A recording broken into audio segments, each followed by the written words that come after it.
So, ito na guys, ready to serve na ito. Ayan.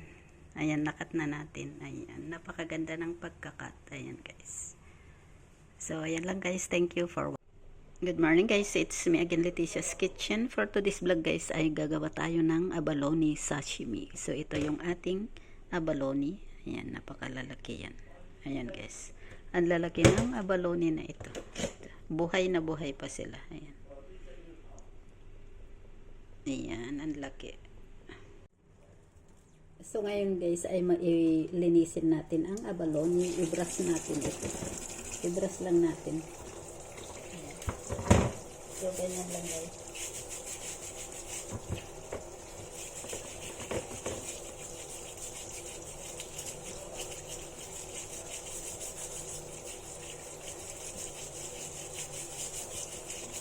Ayan. So medyo malinis na siya.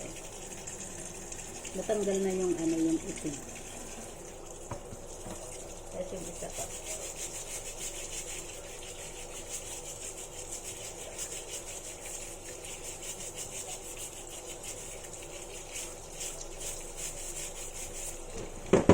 So ayan na guys. Ayan. So mamaya ikakat natin yan. So ito na pala guys. Ayan buhay siya. Ayan. So nagkaganyan siya. Ayan. Pag nalagyan ng tubig ay gumaganon siya. Ayan. Gumagalaw siya. Buhay na buhay pa siya. Ayan. So ito na guys yung ating abalone. Ayan. Paghihiwalayin natin yung laman. Itong laman at saka itong shell. Ayan. So ang gagamitin kong pangtanggal ay itong kutsara. So ganito lang guys. Ganyan. Mahirap siyang tanggalin kasi siya yung buhay. So dumidikit siya sa may shell niya. Ayan, napakahirap. Kailangan huwag mabasag yung intestine kasi mapait yung intestine. Ayan, nabasag na tuloy. Ayan. Ihilain lang natin. Ayan, nabasag yung intestine niya.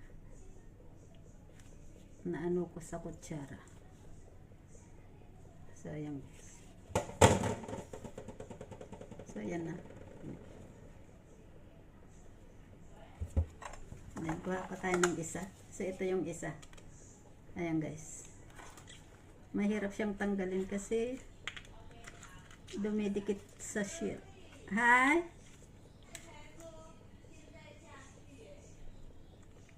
Ha?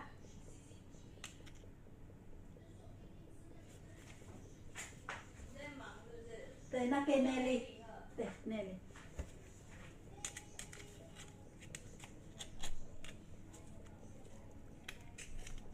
So, ayun guys.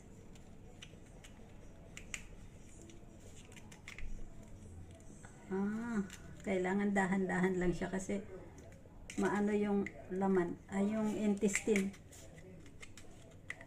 Kailangan huwag mabasag yung intestine.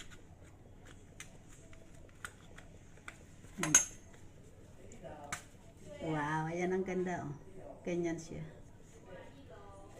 Hindi, ito yung shell niya. Ayan, abalone natin. Ayan guys, ang ganda. So ito na guys, paghiwalayin na natin yung intestine at saka yung body niya. Ayan. So ito yung intestine. So gamitan lang natin yan ng gunting.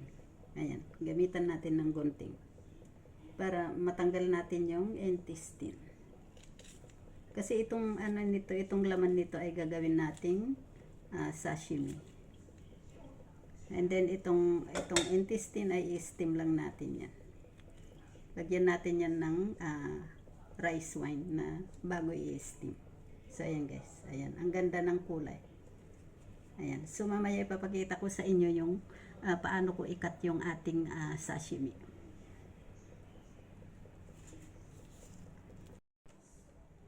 So ito na guys yung ating abalone. Ayan, nalinis na natin yan. Napakalinis na. Ayan, puting-puti na siya guys. Ayan. So ngayon ang gagawin natin, tanggalan natin ng itong gilid na ito. Kasi matigas yan. So tatanggalin natin yan. Gagamitan lang natin ng gunting. So, ayan guys. Ayan. And then, yung pinaka-center niya, ayun yung gagawin nating sashimi. Ikat ulit natin yan.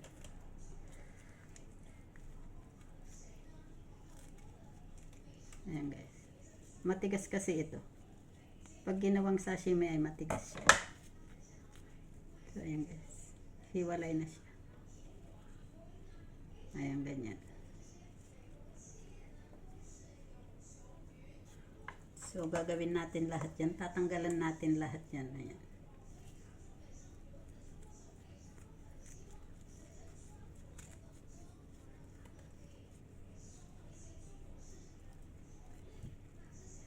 Ayan, nahulog na. So, ayan na guys. Ganun pareho lang hanggang sa magawa natin lahat. Ayan.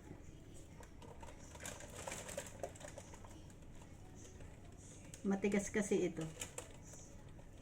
Mas malambot yung katawan niya kaysa itong gilid na ito. Ayan.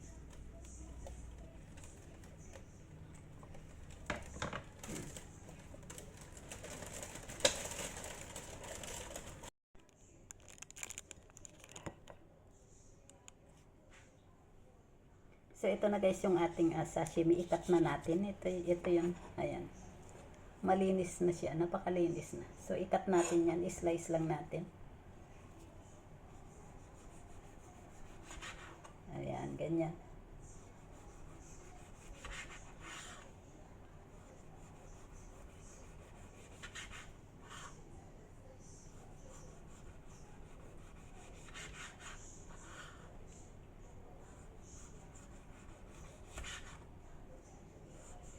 Ayan, ang ganda ng pagka-slice guys.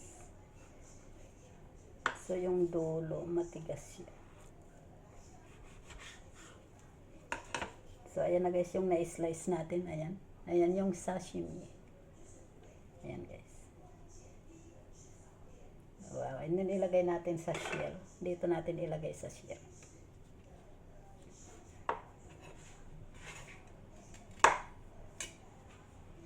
Wow, ang ganda. So, ganito natin yan i-serve. Ganyan guys. Ayan. Ang sauce nito ay wasabi with soy sauce. Ayan guys.